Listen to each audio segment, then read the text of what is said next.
नमस्ते, मैं हूं doctor Suresh. Teacher education simplified channel में आपका स्वागत है। महाराष्ट्र टीचर एलिजिबिलिटी टेस्ट, इसका सिलेबस क्या है और इसकी पढ़ाई किस तरह से करनी है, इस बारे में यह वीडियो है। अगर आप जानना चाहते हैं टीईटी क्या है, इसके जो सारे एस्पेक्ट है, किस तरह से एडमिशन किया जाता है, रिजल्ट किस तरह से आता है, तो उसके लिए अलग से वीडियो बनाया है। आप उसका वीडियो देख सकते हो। उसकी लिंक मैं डिस्क्रिप्शन में दे रहा हूँ। इस वीडियो में बात करेंगे इस एग्ज़ाम का करीब जो कंटेंट है वो क्या है और उसको हम किस तरह से स्टडी कर सकते हैं। आइए पहले चलते हैं। ये जो वेबसाइट है ऑफिशियल वेबसाइट है। हम पहले आते हैं आउटलाइन के ऊपर कि क्वेश्चन पेपर किस तरह से होगा। तो ये बात आप जान लीजिए कि जो टीईटी है ये सिर्फ स्टैंडर्ड 1 से लेकर स्टैंडर्ड 8 तक के आपको अगर टीचर बनना है तो ही आपको टीईटी देना ज़रूरी है। अगर आपको स्टैंडर्ड 9 से लेकर आगे टीचर बनना है तो उसके लिए टीईटी की ज़रूरत नहीं है। अब इस टीईटी में आप देख सकते हैं 2 पेपर है। अगर आप प्राइमरी स्कूल में स्टैंडर्ड 1 से लेकर स्टैंडर्ड 5 तक टीचर बनना चाहते हो तो आपको पेपर 1 देना होगा। और अगर आपको स्टैंडर्ड 6 से लेकर स्टैंडर्ड 8 तक आपको टीचर बनना है तो आपको पेपर 2 देना होगा। इन दोनों पेपर की पासिंग सेपरेट आएगी। इसके क्वेश्चन पेपर भी अलग अलग आएंगे। अगर हो सकता है, अगर आप मान लीजिए पेपर 1 में क्वालिफाई हो गए तो आप पेपर 1 के लिए क्वालिफायर आप टीचर रहोगे इस स्टैंडर्ड 1 से लेकर 5 तक के लिए। और अगर आप इसमें नहीं रहे तो ये आपको एग्ज़ाम फिर से आप दे सकते हो बाद में। तो ये 2 पेपर है अलग अलग स्टैंडर्ड्स के लिए। अगर आपका बीएड हुआ है तो मैं चाहूँगा कि आप ये दोनों पेपर दें ताकि आप दोनों लेवल के लिए क्वालिफाई हो जाए। तो आइए देखते हैं पेपर 1 में क्या है।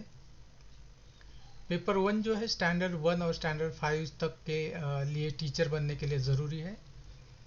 इसकी जो टोटल एग्ज़ाम जो मार्क्स है 150 है और पासिंग जो है इसकी 60% है। मतलब आपको पास करने के लिए, पेपर क्वालिफाई करने के लिए आपको 90 मार्क्स की ज़रूरत होती है। टोटल टाइम आपको 2 आवर्स 30 मिनट्स मिलेंगे। और इस 150 मार्क्स के लिए जो अलग अलग सेक्शन है वो इसका सिलेबस ये है। इसमें हम देख सकते हैं टोटल 150 क्वेश्चंस आएंगे और जिसके लिए मार्क्स भी 150 ही है और सारे ये एमसीक्यू आते हैं। इसमें जो सेक्शंस है, पहला सेक्शन है जिसको हम सब्जेक्ट भी बोल सकते हैं। पहला है बाल मानस शास्त्र और अध्यापन शास्त्र, इसका मतलब चाइल्ड साइकोलॉजी एंड पेडागोजी। उसके ऊपर 30 मार्क्स के क्वेश्चन आएंगे। लैंग्वेज और लैंग्वेज 2 है, इसके ऊपर भी 30 मार्क्स के क्वेश्चन आएंगे। फिर गणित है, मतलब मैथमेटिक्स है, और परिसर अभ्यास जिसको हम ईवीएस भी बोल सकते हैं। इस तरह से 5 विषय इसमें होते हैं। ये सारे सब्जेक्ट कंपलसरी है क्योंकि आप जैसे जानते होंगे कि प्राथमिक जो स्कूल्स होती है वहाँ पर अगर टीचर बनना है तो आपको सारे सब्जेक्ट पढ़ाने होते हैं। ये जो इस जैसे कि मैंने कहा 90 मार्क की पासिंग है, मतलब 60% की पासिंग है, और कैटेगरी रही तो आपको 55% की पासिंग है, मतलब 88 मार्क्स आपको होना ज़रूरी है। ये जो रिजल्ट आता है ये टोटल आपके ये सेक्शंस सिर्फ आपके पढ़ाई के लिए या फिर अंडरस्टैंडिंग के लिए दिए गए हैं, लेकिन टोटल रिजल्ट आउट ऑफ 150 ही आता है। कौन से सेक्शन में कितने मार्क्स है ये मायने नहीं रखता है। आपको आउट ऑफ 150 आपको 90 मार्क्स या 88 मार्क्स लाना ज़रूरी होता है। अब इसका जो पैटर्न है आगे डिटेल्स में दिया गया है। इस पेपर को, इस पैटर्न को समझने की कोशिश करते हैं। यह है मीडियम, यह paper code, section 1, section 2, section 3, section 4, section 5। ये सेक्शन का मतलब आप बोल सकते हैं ये विषय है। ये हम विषय 1, 2, 3, 4, 5 भी बोल सकते हैं। अब ये मीडियम है। इतने मीडियम में हम देख सकते हैं यहाँ पर अवेलेबल है मराठी, इंग्लिश, उर्दू, हिंदी, बंगाली, कन्नड़, तेलुगु, गुजराती, सिंधी। इतने मीडियम यहाँ पर अवेलेबल है। लेकिन हम इसका मतलब समझ लेते हैं। पहले आइए देखते हैं कि विभाग 1 मतलब विषय 1 में कौन से सब्जेक्ट है। तो लैंग्वेज 1 आपको लेनी है। अगर आपने मराठी मीडियम से हो तो आपको पहली लैंग्वेज इंग्लिश लेनी है, दूसरी मराठी लेनी है। और अगर आपका मीडियम इंग्लिश है फिर भी आपको इंग्लिश मराठी लेनी ही है। तो जिनका भी मीडियम मराठी और इंग्लिश है वो उनके लिए इंग्लिश मराठी दोनों लेना ज़रूरी है, पेपर 1 और पेपर 2 के लिए। जिनका मीडियम उर्दू है उनके लिए एक पेपर पहला लैंग्वेज 1 में इंग्लिश या मराठी दोनों में से एक ले सकते हैं और दूसरी ऑब्वियसली उनकी उर्दू ही रहेगी। अगर आपकी लैंग्वेज हिंदी है, हिंदी मीडियम से आप हो, तो आपको इंग्लिश या मराठी लेनी ही होगी लैंग्वेज 1 में, और लैंग्वेज 2 में आपकी अपनी लैंग्वेज हिंदी आएगी। उसी तरह से बंगाली, कन्नड़, तेलुगु, गुजराती और सिंधी के लिए भी है। आपको एक लैंग्वेज लेनी है लैंग्वेज 1 में, वो मराठी या इंग्लिश होगी, और सेकेंड लैंग्वेज आपकी जो भी अलग लैंग्वेज है मराठी को छोड़कर वो है। तो जो आउट ऑफ महाराष्ट्र से आते हैं उनके लिए ये है। आपको ज़रूरी नहीं कि आपने महाराष्ट्र से ही बीएड किया हो, डीएड किया हो, भारत से कहीं भी किया हो तो आप यहाँ पर महा टीईटी देने के लिए एलिजिबल हो। अब विभाग 3 में जो आता है, यहाँ पर हमें मीडियम के बारे में देखना है। विभाग 3 जो है, हम विषय 3 भी कह सकते हैं, जिसमें चाइल्ड साइकोलॉजी और पेडागोजी के बारे में है, उसको भी 30 मार्क्स है। तो उसका जो मीडियम है, मराठी मीडियम के लिए मराठी इंग्लिश दोनों आएगा, इंग्लिश मीडियम के लिए भी दोनों आएगा।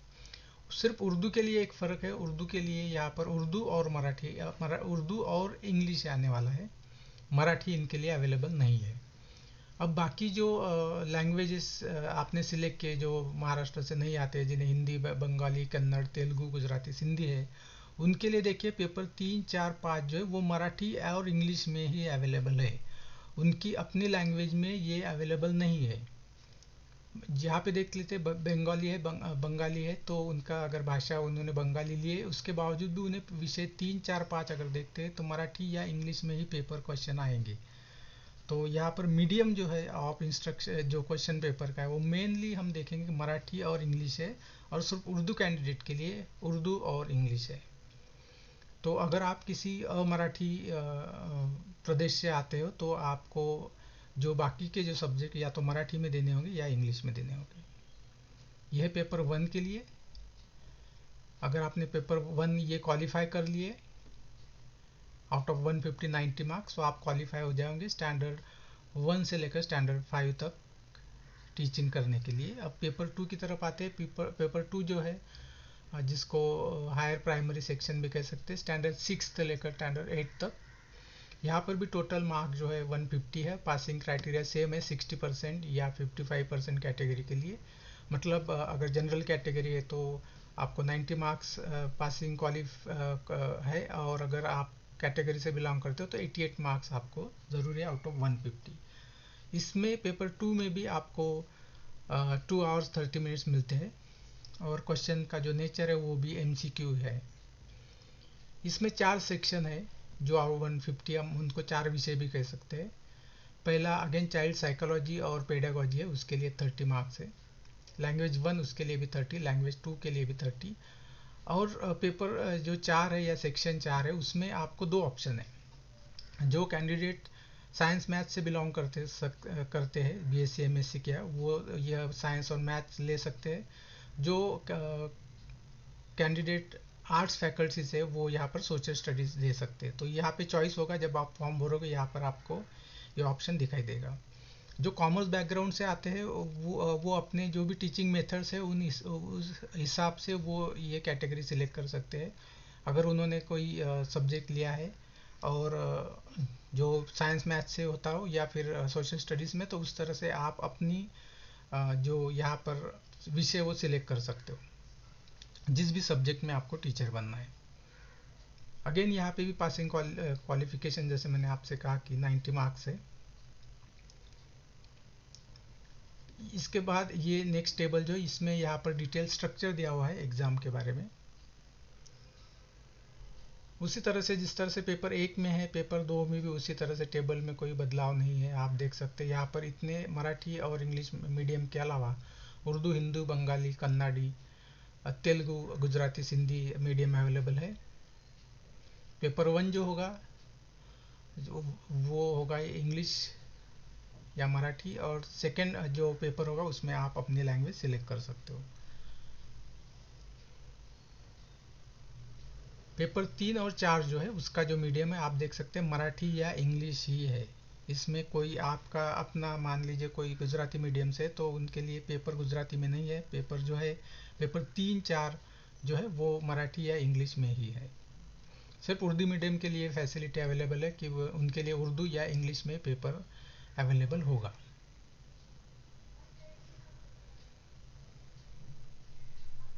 तो इस तरह से ये आपके लिए 4 पेपर्स है, जिसमें चाइल्ड साइकोलॉजी, पेडागोजी है और 2 लैंग्वेज है और आपका स्पेशलाइजेशन का सब्जेक्ट। इस तरह से 4 सब्जेक्ट है, उसके ऊपर कितने क्वेश्चंस आएंगे यहाँ पर दिया हुआ है। अब इसके कंटेंट के बारे में देखते हैं। पाठ्यक्रम अभ्यासक्रम यहाँ पर ये दिया हुआ है। अब आप जो लैंग्वेज 1 या लैंग्वेज 2 आपको सिलेक्ट करनी है पेपर 1 के लिए, वो या तो आप मराठी ले सकते, पेपर 1 के लिए मराठी ले सकते हो, इंग्लिश ले सकते हो, या फिर आप उर्दू या बंगाली, इसमें से आप एक ले सकते हो।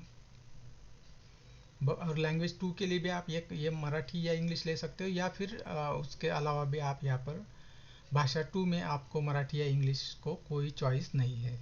जो मराठी मीडियम से आते हैं वो मराठी ले सकते हैं, और जो इंग्लिश मीडियम से या फिर किसी और मीडियम से आते हैं वो इंग्लिश सब्जेक्ट यहाँ पर ले सकते हैं। अब इसका कंटेंट क्या होगा?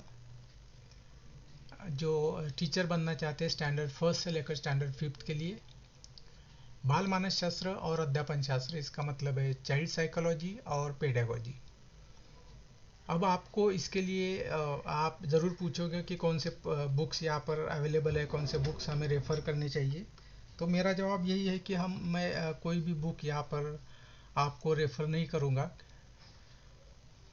मैं आपसे ये कहूँगा कि पहले आप ये देखिए इसमें क्या लिखा है कि हमें क्या पढ़ना है। हमें चाइल्ड साइकोलॉजी पढ़नी है, जो एज ग्रुप 6 से लेकर 11 ईयर्स तक जो है उनकी साइकोलॉजी के जो बुक्स है उसके बारे में हम पढ़ना है। अब आपने बीएड किया है या एमएड किया है, डीएड किया है, डीटीएड किया है, टीचर एजुकेशन का आपने कोर्स किया है, तो आपके पास जो भी एजुकेशनल साइकोलॉजी का बुक अवेलेबल होगा आप उसे पढ़कर भी ये इसमें इसकी पढ़ाई आप कर सकते हो। आपको ज़रूरी नहीं कि कोई अलग से मार्केट में आप बुक खरीद के लाए और उसी से स्टडी करें।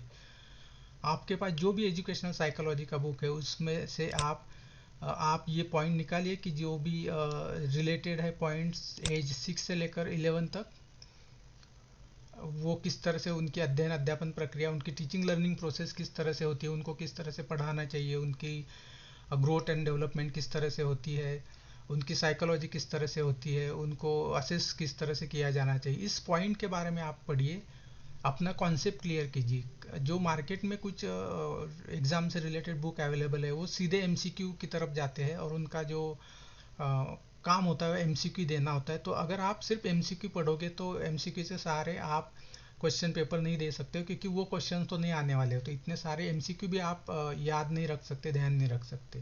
आपको करना है कि आपको एक कॉन्सेप्ट समझ लेना है जो भी यहाँ पर पॉइंट दिए है, और ये समझने के लिए आपके पास जो भी अवेलेबल बुक्स आपके आसपास लाइब्रेरी में हो, आपके पास हो, जो भी है उसी से पढ़कर भी आप इसको क्वालिफाई कर सकते हो। ज़रूर नहीं कि आप खास टीईटी के लिए बनाए हुए बुक्स ही खरीदें, क्योंकि ये एजुकेशनल साइकोलॉजी के बुक्स आपको मिल जाएंगे, शायद आपके पास हो, बीएड एमएड के आपके नोट्स हो, डीटीएड के नोट्स हो, तो भी उसकी मदद से आप ये क्वालिफाई एग्ज़ाम कर सकते हो। इसमें जिस तरह से ये एज ग्रुप के लिए एज 16 से लेकर 11 तक जो है इनकी साइकोलॉजी, एजुकेशनल साइकोलॉजी के बारे में हमें पढ़ना है।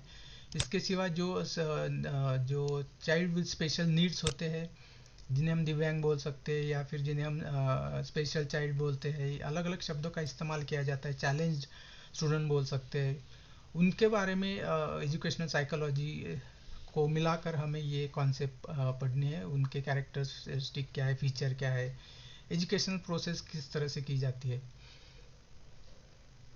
यहाँ पे ये जो चाइल्ड साइकोलॉजी, उसके ये आप साइकोलॉजी की किसी भी बुक्स में भी जो आपने रेफ़र किया होगा इससे पहले वो आप पढ़िए।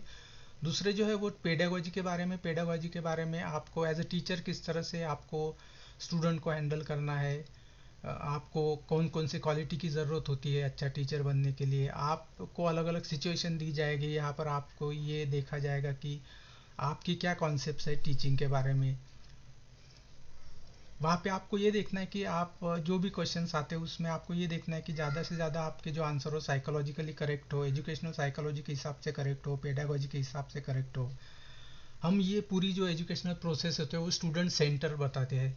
तो जो भी आंसर आएंगे उसमें हम क्वेश्चंस आएंगे उसमें हमें ये देखना है कि हमारा आंसर स्टूडेंट सेंटर्ड की तरफ जाए। हमारा अल्टीमेट जो गोल होता है वो स्टूडेंट्स को लर्निंग करवाना होता है, उनको फैसिलिटेट करवाना होता है। तो ये पॉइंट को रखते हुए आप एजुकेशनल साइकोलॉजी और पेडागोजी के बारे में पढ़िए। आपके आप अलग अलग अलग बुक्स भी हो गए आपने जो रेफ़र किए अपने टीचर एजुकेशन कोर्स के लिए, उसी के बेसिस पर भी आप इसकी पढ़ाई कर सकते हैं। आपको अलग से कोई बुक लाने की ज़रूरत नहीं है, क्योंकि जिन्होंने वो बुक लिखे उन्होंने भी ये बीएड और एमएड और डीटीएड के जो अलग अलग बुक्स है उसी को मिला करके उन्होंने एक साथ जोड़ के आपके सामने रखा है।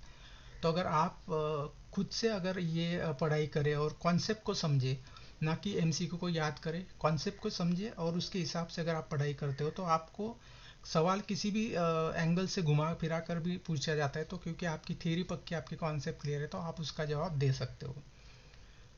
तो जो अलग अलग टीचिंग मेथडोलॉजीज है, स्टूडेंट सेंटर्ड है, टीचर सेंटर्ड है, या फिर जो अलग अलग यहाँ पर जैसे कि मेंशन किया गया है इवैल्यूएशन मेथड्स है, इवैल्यूएशन के टूल्स कौन कौन के, उसके फ़ायदे क्या होते हैं, उसके कैरेक्टरिस्टिक्स क्या होते हैं, कहाँ पर कौन सा इवैल्यूएशन टूल यूज़ करना चाहिए, इस बारे में अगर आप बुक्स में से पढ़ते हो तो ये जो सेक्शन है चाइल्ड साइकोलॉजी और पेडागोजी का, ये आप आसानी से क्रैक कर सकते हो।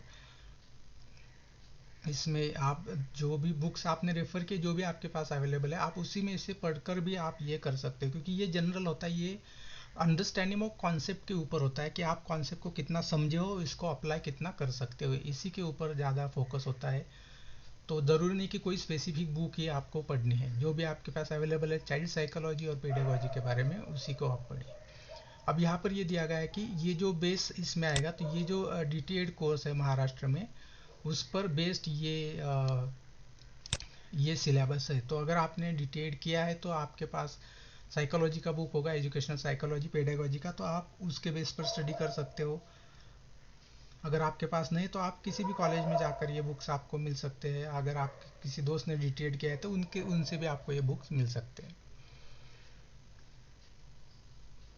उसके बाद जो ये हमारा, हम ये कह सकते हैं कि जनरल है।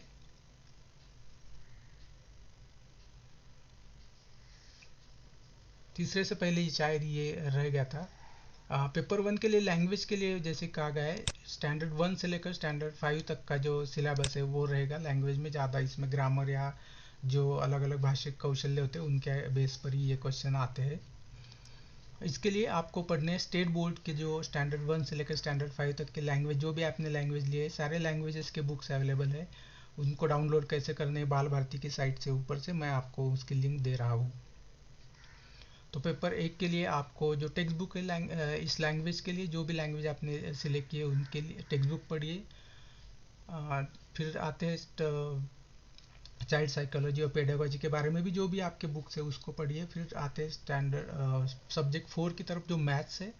अगेन यहाँ पर दिया है कि जो स्टैंडर्ड 1 से लेकर स्टैंडर्ड 5 तक के जो स्टेट बोर्ड करिकुलम के टेक्स्ट बुक है उसके आधार पर आपको ये देना है। तो आप स्टैंडर्ड 1 से स्टैंडर्ड 5 तक के सारे टेक्स्ट बुक गणित के जो है मैथ्स के अवेलेबल है, ऑनलाइन भी है, उसके बेसिस पर आपको स्टडी करनी है। यहाँ पर जैसे दिया गया है कि बेसिक कॉन्सेप्ट है, या फिर लॉजिक है, या प्रॉब्लम सॉल्विंग है, या फिर जो मैथमेटिक्स पेडागोजी से रिलेटेड कुछ क्वेश्चंस यहाँ पर आ सकते हैं। उसके बाद आता है परिसर अभ्यास, जिसको हम ईवीएस भी बोल सकते हैं, एनवायरमेंटल स्टडीज़ भी बोल सकते हैं। अगेन इसका जो बेस है ये है स्टैंडर्ड 1 से लेकर स्टैंडर्ड 5 तक। इसके भी आपको बुक्स मिल जाएंगे बाल भारती की साइट पर, मैं आपको लिंक तो दे ही रहा हूँ। इसमें भी आपको ये जो क्वेश्चन है स्टैंडर्ड 1 से लेकर स्टैंडर्ड 5 तक, ये आपको history, civics, geography, general knowledge और एनवायरनमेंट, इन टॉपिक के ऊपर यहाँ पर क्वेश्चंस आएंगे। इस सब्जेक्ट में आए हुए बेसिक कॉन्सेप्ट के ऊपर आपको यहाँ पर क्वेश्चंस आ सकते हैं। और यहाँ पर ये भी लिखा है कि ये कंटेंट और उसके रिलेटेड जो भी पेडागोजी है उसके ऊपर भी क्वेश्चंस आ सकते हैं कि इस सब्जेक्ट को किस तरह से पढ़ा जाए, कौन सा इवैल्यूएशन टूल इस्तेमाल कर सकते हैं, कौन सी मेथड यूज़ कर सकते हैं। इस एंगल से भी इसमें क्वेश्चंस आ सकते हैं, ऐसा इस अध्यापन शास्त्रीय ज्ञान इस शब्द से प्रतीत होता है। इसके लिए भी आपको स्टैंडर्ड 1 से लेकर स्टैंडर्ड 5 तक के जो भी सिलेबस है उसको आपको पढ़ाई करनी होगी। तो बेसिकली ओवरऑल अगर आप पेपर 1 के लिए पढ़ना चाहते हो तो आप प्राइमरी एजुकेशन में जो भी सिलेबस है उसको आप ठीक से पढ़िए आपके सब्जेक्ट के बारे में। तो टेक्स्ट बुक आप लीजिए मैथ्स का, सोशल स्टडीज़ का और लैंग्वेजेस का, और एक बुक आपका चाइल्ड साइकोलॉजी का आएगा और दूसरा पेडागोजी का आएगा। इस तरह से 5 सब्जेक्ट के बारे में हम उनके अंदर जो भी बेसिक कॉन्सेप्ट है, इंपॉर्टेंट कॉन्सेप्ट है, उनको पढ़कर हम पेपर 1 क्लैरिफाई कर सकते हो। अब आते हैं पेपर 2 की तरफ। पेपर 2 जो है जैसे कि मैंने पहले बताया स्टैंडर्ड 6 से लेकर स्टैंडर्ड 8 तक के लिए है। इसका जो पहला पेपर है पेपर 1 और 2 जो है ये लैंग्वेजेस है। जैसे कि एक लैंग्वेज 1 में ये आप तो अपनी जो भी लैंग्वेज होगी वो आप सिलेक्ट कर सकते हो, और दूसरे लैंग्वेज में आपको मराठी या इंग्लिश इन दोनों में से एक लेनी है। इसका सिलेबस इसकी पढ़ाई कैसे करनी है, स्टैंडर्ड 6 से स्टैंडर्ड 8 तक के जो भी आपको टेक्स्ट बुक मिल जाएंगे स्टेट बोर्ड करिकुलम के, उसके बेसिस पर आपको ये पढ़ाई करनी है। तो आपको स्टैंडर्ड 6, 7, 8 इसके दोनों लैंग्वेजेस के बुक्स आपको लेनी है, लैंग्वेज 1 और लैंग्वेज 2। इन सारे लैंग्वेजेस के टेक्स्ट बुक अवेलेबल है ऑनलाइन, आप वहाँ से डाउनलोड कर सकते हो। ऑफलाइन होगी तो आप उसमें से पढ़ सकते हो। तो इस पेपर 2 में लैंग्वेज 1 और लैंग्वेज 2 के लिए आपको रेफर करने हैं टेक्स्ट बुक्स। पेपर 3 में जो है हम पेपर से हम ये कहेंगे सेक्शन 3 में है कि चाइल्ड साइकोलॉजी और टीचिंग और पेडागोजी के बारे में है। पेपर 1 में ये एज ग्रुप था 11 तक था, अब इसको एज ग्रुप को थोड़ा बढ़ा दिया है क्योंकि ये स्टैंडर्ड 6 से लेकर स्टैंडर्ड 8 तक है। तो उनके एज ग्रुप के अनुसार जो भी साइकोलॉजिकल एस्पेक्ट एजुकेशनल साइकोलॉजी के बुक्स में दिए उसके हिसाब से है कि टीचिंग लर्निंग हम जब करते हैं इस एज के स्टूडेंट्स को तो किस तरह से पेडागोजी हमें यूज़ करनी चाहिए, उनकी साइकोलॉजी क्या होती है, उनकी डेवलपमेंट के स्टेजेस क्या होती है, ग्रोथ किस तरह से होता है, पर्सनालिटी किस तरह से होती है। इसके सिवा जो चाइल्ड विद स्पेशल नीड है उनके लिए हम अलग से किस तरह से टीचिंग कर सकते हैं, उनके कैरेक्टरिस्टिक क्या होती है, सोशल इंटरेक्शंस एजुकेशनल इंटरेक्शन किस तरह से हो सकती है। इस तरह से हमें चाइल्ड साइकोलॉजी को स्टडी करना है। आपके पास जो भी अवेलेबल है उस टेक्स्ट बुक से में भी आप इसको पढ़ सकते हो। दूसरा जो सेक्शन है उसमें हमें टीचिंग पेडागोजी के बारे में पढ़ना है। पेडागोजी में हमें ये देखना है कि हम अलग अलग कौन कौन से टीचिंग मेथड्स है हम अकॉर्डिंग टू स्टूडेंट्स किस तरह से चेंज कर सकते हैं, कौन से मेथड्स के क्या लिमिटेशंस है, क्या फ़ायदे क्या प्रिंसिपल्स है, कौन कौन से अलग अलग टीचिंग एड्स है, और साइकोलॉजी और पेडागोजी को किस तरह से रिलेशन है, अलग अलग इवेल्यूशन टूल किस तरह से, इसी के बारे में ये चाइल्ड साइकोलॉजी और पेडागोजी में क्वेश्चंस आ सकते हैं।